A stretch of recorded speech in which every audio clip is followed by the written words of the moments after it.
And we welcome to our virtual stage Gina Konstantopoulos from the University of California, Los Angeles, who will talk about defining and describing distance in the ancient Near East. You're welcome, Gina. Thank you very much, Armando, for that kind introduction. I always feel any potential publication date should have a massive inshallah attached to them. And hopefully we've gotten the interrupting cat element of the presentation out before the recording is kicked in. We'll see.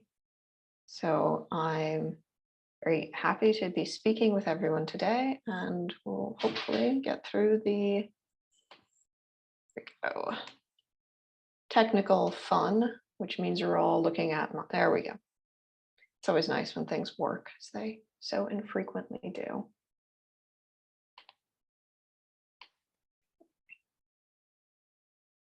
So as my title suggests, in my talk today, I'll be discussing questions of how distance, particularly distant spaces and distant lands, were defined and described in the ancient Near East, which is a very broad title, I know, and particularly how those descriptions in one category in particular could be manipulated to very often political ends. So inevitably, some maps, which is fairly redundant for everyone here, but who doesn't love a good map? So we are, of course, hanging out in the broader ancient Near East, particularly some of the distant locations I'll be looking at.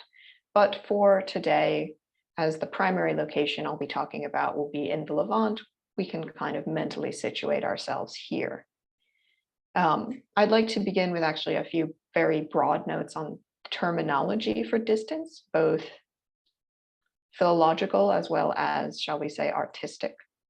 Sumerian and Akkadian texts express the concept of distance in a number of ways, and I'm only actually going to cite a few in the interests of time, and I'm going to jump around quite a bit. So in a Sumerian elegy from the Old Babylonian period, we see the interesting depiction here of how a distant place is described as that which a son has gone to, here to the faraway place, to the distant place. And the deathly ill father pleads with his son to return before he passes away. So here we have the very base idea of distant as a place that one may return to if with difficulty. Other texts, of course, particularly in incantations, which employ distance to their own particular ends, can depict a much more permanent exile. So here, taken from the forerunners to Udakul, the Sumerian or Babylonian forerunners, we see the idea of a distant place as a place to which demons are cast out. The desert or the mountains, these wild and forbidding spaces on the edge of the world, and clearly with the intention that once cast into such a location, return would be, if not impossible, at least very much unlikely. Akkadian terms for distance, which are a common feature of royal inscriptions, where I'll be spending most of my talk, often assign distance, described with the verb nesu, among others, to geographic features. So rather than speaking of simply distance as a concept, we see the distant mountains, shadi nisuti, and of going to the lands of distant kings, matati sharani nisute, which are, of course, often found on the edges of the upper and lower sea. One of the more interesting references, moving away briefly from royal inscriptions, is actually something we find in the Assyrian hymn to the god Shamash, who in his goings about covers the heavens and the earths, traveling here to unknown distant regions and for uncounted leagues, creating again the sense of a distance that would be, except for divine intervention, insurmountable.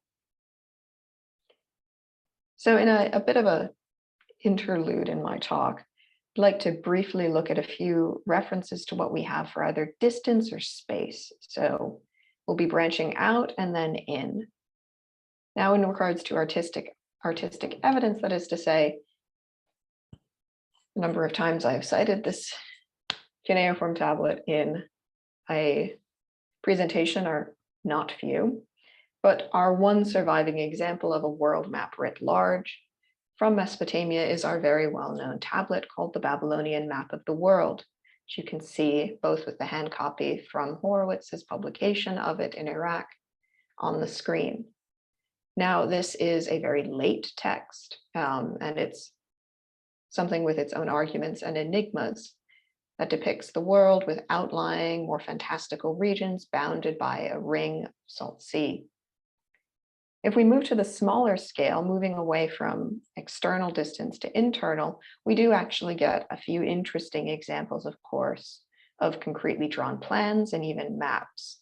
On the larger scale, the larger spatial scale, we find regional maps of particular areas, cultivated regions belonging to a specific owner. Some of the oldest of these can date quite late, and this one in particular not only includes directional notations. The winds are used to indicate our vague cardinal directions, so to speak, but also our larger geographic features. So we have indications of a water course and possibly hills or mountains, something that's obviously far easier to see in the hand copy. Now, if we go much more smaller in scale, we of course have a range of house plans, which exist from roughly 2300 to 400 BC, the end of the Neo-Babylonian period. So we can see here an early example from Umma, which has the written dimensions of rumens and walls, so inscribing interior distance. Temple plans, of course, are also known, such as this famous example found on a statue of the 3rd millennium BC ruler Gudea, which is currently in the Louvre. Field plans are also known from the Earthly period onwards. We have a famous example from the mid-2nd millennia depicting the watercourses and irrigation canals outside of Nippur, as well as, well, this one here, I should say, which we can overlap with a modern plan of the site. In retrospect, putting these side by side would have been a better route, but alas. Unfortunately, as we can see, many of these examples, particularly the ones that depict cities, as this fragment of a map showing the outer regions of Babylon highlight, are not terribly well preserved. But we do get a sense that even these interior spaces writ large on the scale of cities, on the scale of fields, even on the scale of regions, can be depicted and conceptualized more concretely.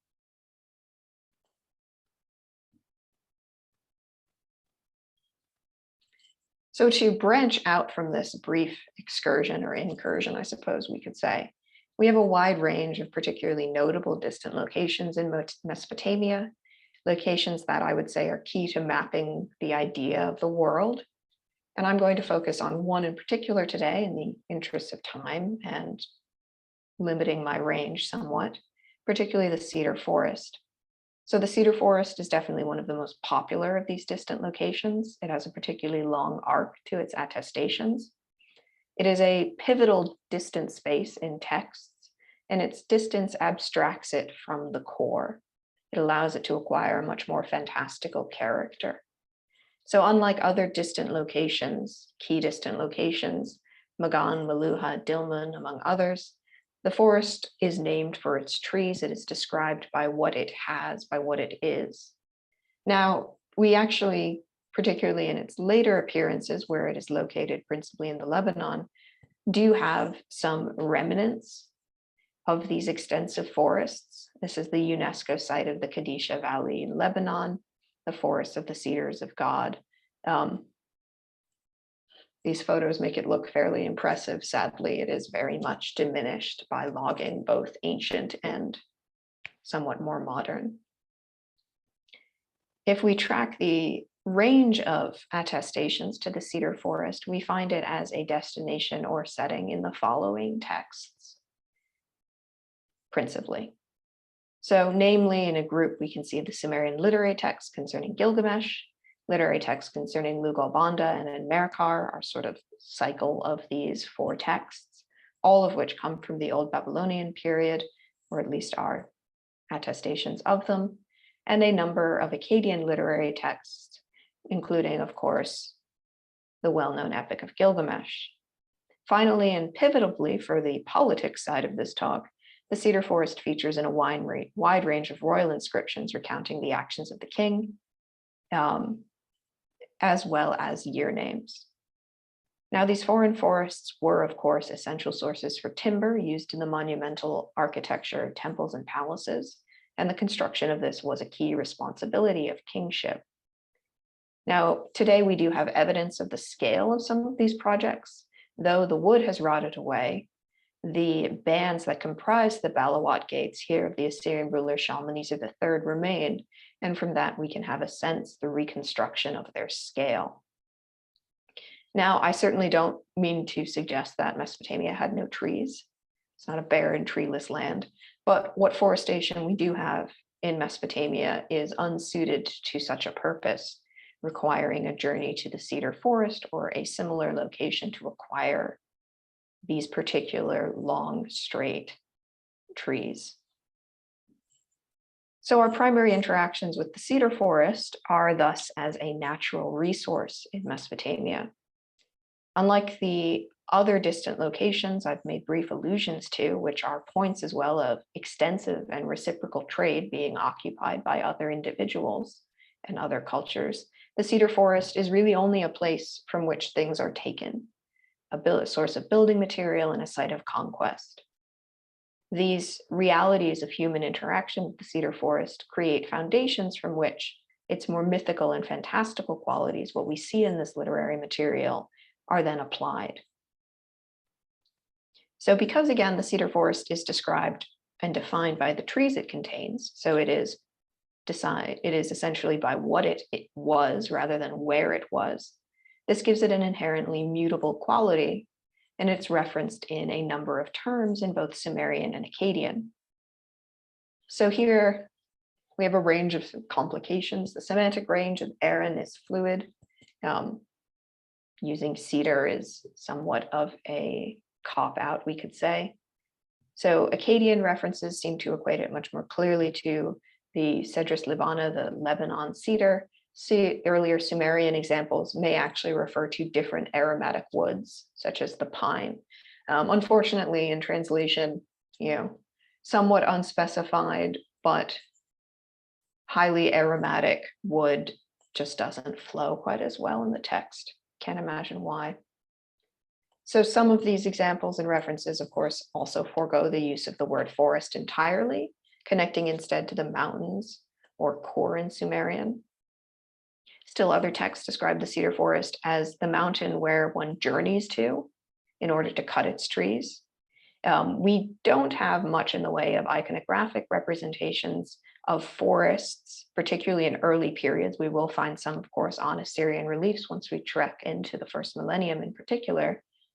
But those that do, such as the cylinder seal in the Met from the late third millennium, do pair mountains and trees.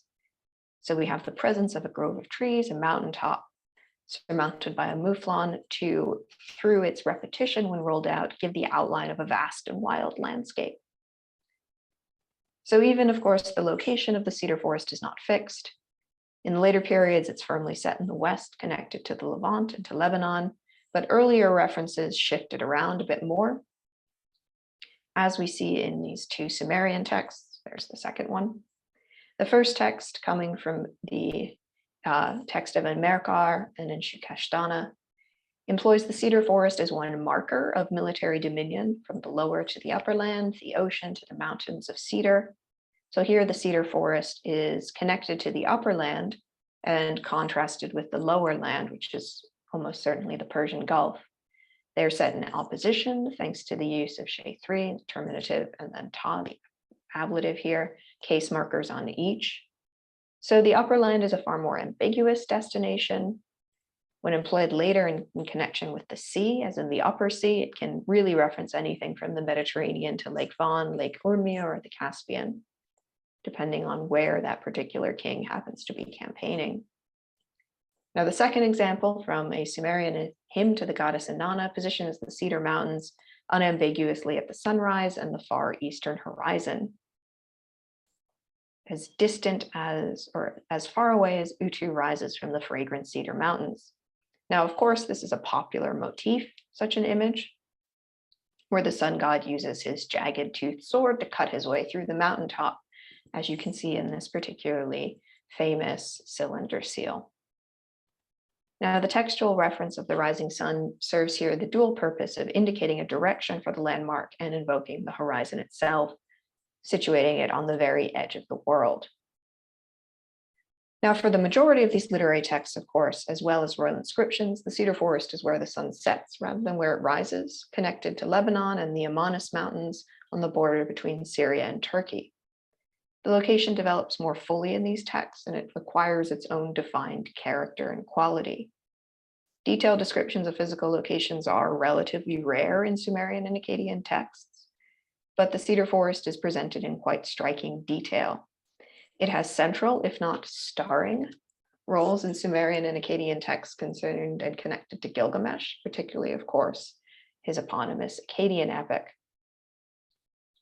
So, known in some form from the early 2nd millennium BC and in circulation following that date, this text, of course, has a long history, but it also exists within a larger context of imagery, which this includes, for our purposes, very notably that of a conquering king entering a distant location and finding it both foreign and hostile. Now, such depictions are found in several Akkadian literary texts concerned not with Gilgamesh, but with Sargon, who founded our late 3rd millennium Sargonic Empire and becomes a figure of considerable mythical and literary importance to later kings. So 2 of these texts, Sargon the Conquering Hero and Sargon in the Foreign Lands, add to the image of the cedar forest by constructing narratives of Sargon on campaign, where the king must journey through foreign and hostile forests. Now, the second of these texts that I've listed, Sargon in the Foreign Lands, invokes the cedar forest directly. Sargon has his troops cross the Amanus, and on reaching the cedar forest, the ruler bows down low and offers a divine sacrifice, as you see on the screen. So here we have 2 tropes essentially at work. The first is this repeated imagery of the forest as a foreboding space. It's dark, it's foreign and hostile. But the second presents the forest as a potential home to the gods, something otherworldly, but even divine. Sargon recognizes both of these qualities, and the forest plays a pivotal role in highlighting his military might. Now, when the cedar forest appears in texts centered on Gilgamesh, these aspects are also both present. In both the Sumerian epics of Gilgamesh and Huala A and B, and the Akkadian epic of Gilgamesh, the duo of Gilgamesh and Enkidu journey to the cedar forest to fight its guardian, the monstrous Humbaba Wawa, depending on which text and language we're in, a conflict that was also a very popular visual motif, as we see again on a very well-referenced cylinder seal. So here, Humbaba, who is identified through his stature and his striking and characteristic facial details, is flanked by the pair of Gilgamesh and Enkidu, the latter of which is about to deal a killing blow. Now, in the Sumerian text, Gilgamesh and Enkidu only find the cedar forest after traversing 7 mountain ranges. This implies a great, if not cosmic, distance, but the forest itself garners less attention in terms of outright description. Now, in the Akkadian text, this changes. The cedar forest is given more descriptive attention. It evokes both fear and wonder, and Gilgamesh and Enkidu are described as marveling at the forest, the height of the cedars, tangled was the thorny undergrowth, the canopy thick. So the cedar forest is again comprised of dark and tangled trees, but the shade they cast here is a source of bounty, is full of delight. Humbaba, on the other hand, invokes only the terrifying aspects of the forest, as in the oft-repeated epithet that his voice is the deluge, his speech is fire, his breath is death. The battle between them is similarly grand. Death rained down on them like mist, which is a great turn of phrase, and he is defeated only through divine help. So despite these larger than life and unreal aspects to the cedar forest, it still remained, as we see in the literary texts, particularly those of Gilgamesh, a location to conquer. To that end, Gilgamesh positions it as a foreign power with Humbaba as its head, as its sovereign. Now, this is much clearer in the Sumerian texts, but it's hardly ignored in the Akkadian. We have a chorus of birds and other wild animals that are described as a royal orchestra, and Gilgamesh's actions in the text and Enkidu's reaction to them reinforce this analog. Following Humbaba's defeat, Enkidu questions Gilgamesh, asking him, "My friend, we have reduced the forest to a wasteland. How shall we answer Enlil in Nippur?" Now, Gilgamesh and Enkidu have claimed the forest cedars and transported them downstream, but they have also devastated the land itself. They have leveled the forest, turned it from a previous lush location into a devastated space. something that parallels, of course, the destruction of cities at the hands of conquering kings who'd claimed to turn them from inhabited and vibrant communities to ruined mounds, often seen depicted in particular later on in our palace reliefs. Indeed, the term used here for wasteland, tusharu, is otherwise often used to describe the devastation of a battle, such as those following the actions of the king on campaign or the goddess Ishtar, who is certainly capable of wielding enough devastation of her own. So the cedar forest is thus invoked alongside references to conquest, a role that is reinforced by its appearance in royal inscriptions, summarized by the following, apologies in advance, table. So we have here a compilation of attestations to the cedar forest within royal inscriptions, the earliest pre-Sargonic reference of Eannatum I to Nebuchadnezzar II. Now, of course, some kings left behind more text than others. But we do see a continuity of references in Sumerian and Akkadian texts that span nearly 2,000 years. We have a lot of data to go through, which is fun, but also annoying. The majority of these references are found in the Middle and Neo-Assyrian periods, which we can pin to the expansionistic nature of the empires, but also, of course, is a consequence of the increased and focused scholarly attention on their inscriptions. Now, the earliest of these references, the Sumerian texts from the 3rd millennium, portray the retrieval of cedars from the mountains as an act of religious devotion, secured as the building material for temples. So when Sargon of Akkad, central to 2 of our previously discussed texts, references the cedar forest, he does so in ways that echo its role as a marker of distance and as the extent of controlled space. So Sargon was given the upper land, Mari, Yarmuti, and Ebla, as far as the cedar forest and the Silver Mountain. In recounting the territory that is now divinely given to him, the king draws a map of this world, the late 3rd millennium world, by delineating its furthest points. The lands beyond his own dominion are abstracted into myth. They're irrelevant and also unreal. Now his grandson also invokes landscapes through the depictions found on his famous stele, and continues in referencing the cedar forest in inscriptions that also use location to express his own political and military dominion.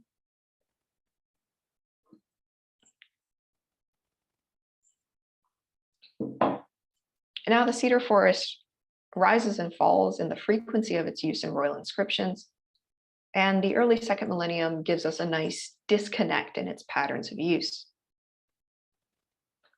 So though it's prolifically referenced in literary texts, of course, from the Old Babylonian period, given our proliferation of Sumerian literary texts in the Old Babylonian period, the only royal inscription to cite the location comes from the kings of Mari, located to the west of Norse and modern-day Syria.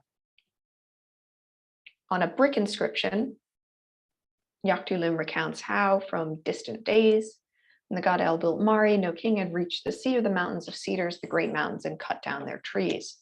He invokes thus the geographical marker of the cedar forest to establish his supremacy, both geographically and chronologically. He, of course, continues to discuss how he has done both of these things.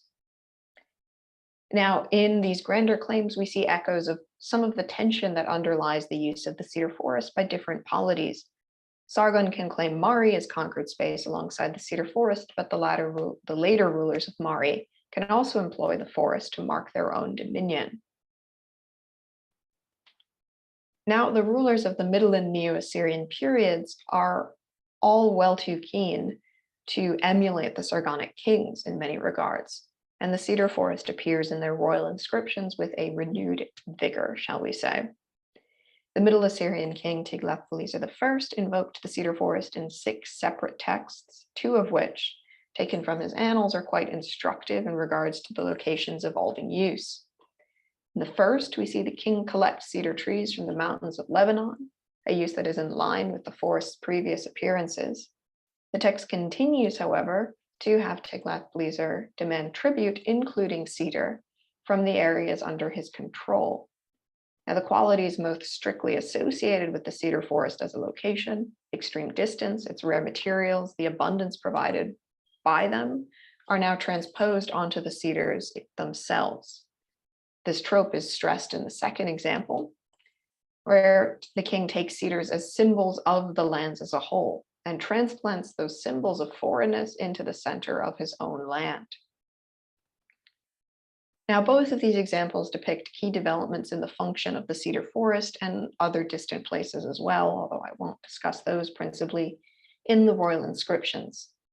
Now, first, the texts shift in perspective and address the Assyrian king in the first person. Sorry, apologies.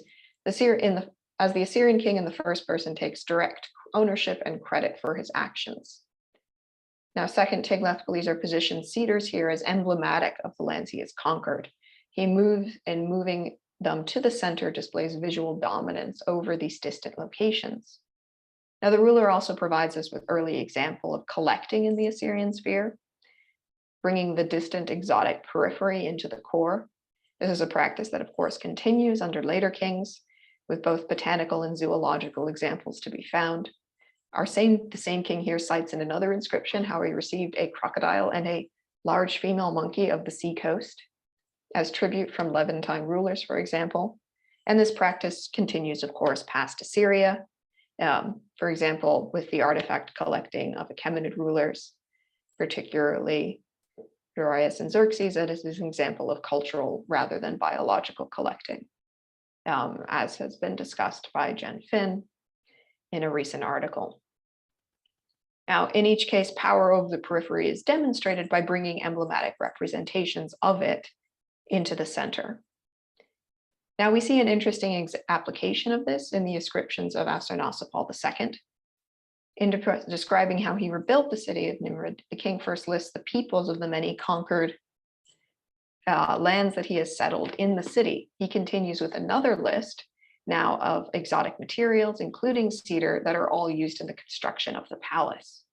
Now, like the people he has resettled, the very heart of his empire is constructed through the deliberate use of bounty of the lands at its edges. The most prolific royal use of the cedar forest occurs later, some 3 centuries later, with the Neo-Assyrian king Shalmaneser III and his 16 overachiever, references to the location. Now, the king's military campaigns were concentrated in the Levant and to the west, in part thanks to the continued opposition of the Damascus coalition posed in the area Assyria termed Ebernari across the river. The region would prove difficult to control for several of his successors, although Shalmaneser was able to exert some measure of dominance. Now, by this point, the cedar forest has also become much more something of a fixed point. Shalmaneser essentially employs it to mark the reach of his yearly campaign. He ascends the Amanus Mountains and brings its cedars to the city of Ashur, as you can see in many of his regnal years, as in this example from his 17th. And overall, there's less variation, quite little variation in the king's use of the location. So we have breadth in Shalmaneser III, but we do not have so much in the way of depth. Now, following Shalmaneser, the role of the cedar forest shifts again, if slightly. The royal inscriptions of Sennacherib connect the cedar forest to the favor of other gods, speak to roofing his palace with cedar, but the king rarely journeys to the forest himself. He only reaps the rewards of its bounty. This use continues under his successors. His grandson, for example, provides us with, as we see here, several clear examples of the previously discussed gardens of the periphery, both in terms of particular flora and fauna found in scenes like his famous garden party relief, as well as this palace relief from Nineveh, showing a carefully constructed garden, here digitally reconstructed by the I Am Ashurbanipal exhibition held at the British Museum. So like Tiglath-Pileser, Ashurbanipal too requires cedars be brought to him, not as tribute, but at his simple command, an expression of his ultimate control over this distant land. He speaks, and foreign kings procure cedars for him. Now, references to the cedar forest continue into the Neo-Babylonian period, but the Assyrian Empire, of course, provides another stream of evidence for this location in its palace reliefs, the main source for monumental scale depictions of landscape in Mesopotamian art. The palace reliefs illustrate the reality of the transport of cedars, as in this relief from the Palace of Sargon II at Khorsabad, where cedars are floated and transported by boat, lending a nice realism to their invocation. Though I think if we zoom out a bit on this relief, we immediately hit some sort of mythological monster in the riverine, or rather oceanic setting. So realism is a loose term. Now, other reliefs rely more on the distant qualities associated with forests in general. Similar to our late 3rd millennium cylinder seal and the Met that I showed at the beginning of my talk, we see a technique employed here by the relief of Sargon's son, Sennacherib, where repetition invokes a wooded and mountainous landscape, the difficulty of campaigning through it. The key aspects of forests, cedar or otherwise, are emphasized in both visual and textual references to them. They are distant, foreboding, even dangerous, but not without a sense of some wonder. Now, as a whole, I would say these qualities developed organically, and even the more fantastical elements of the cedar forest were shaped by the ways in which Mesopotamia, and particularly its kings, interacted with the location. Primarily reached through military conquest, it becomes a site of conquest and battle in turn when it appears in texts. As this is a much more direct means of interaction than trade, the cedar forest embodies a certain contradiction. It is an inherently foreign and alien landscape, but one that is perhaps more real than other distant locations. It opens up this nice range of narrative potential, a set piece that not only enables fantastic action within the narrative of the text wherein it appears, but is also itself fantastical. And these fantastical qualities can be used to quite different ends, as seen when we compare the mostly early Sumerian and Akkadian material, or mostly earlier Sumerian material, to the Akkadian material, much of which is composed and appears later. Though it is portrayed as akin to an independent polity in Gilgamesh and Huwawa, by and large, the Sumerian material uses the cedar forest as a marker of primary distance, often appearing paired with an opposing equally distant point, particularly in our earliest references to it in the royal inscriptions. The cedar forest is fantastical and often aligned with the divine in the Sumerian material, but it's not subject to the same level of political manipulation in our Akkadian royal inscriptions.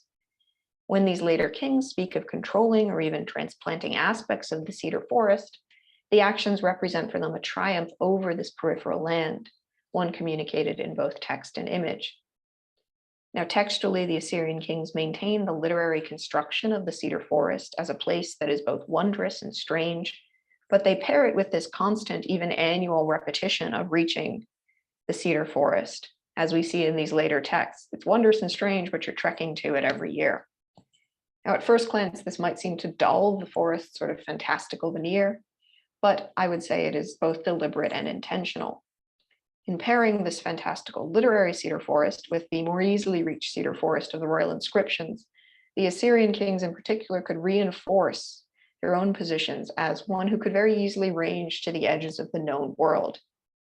That it can be so easily reached does not diminish its majesty, but rather increases the king's own power.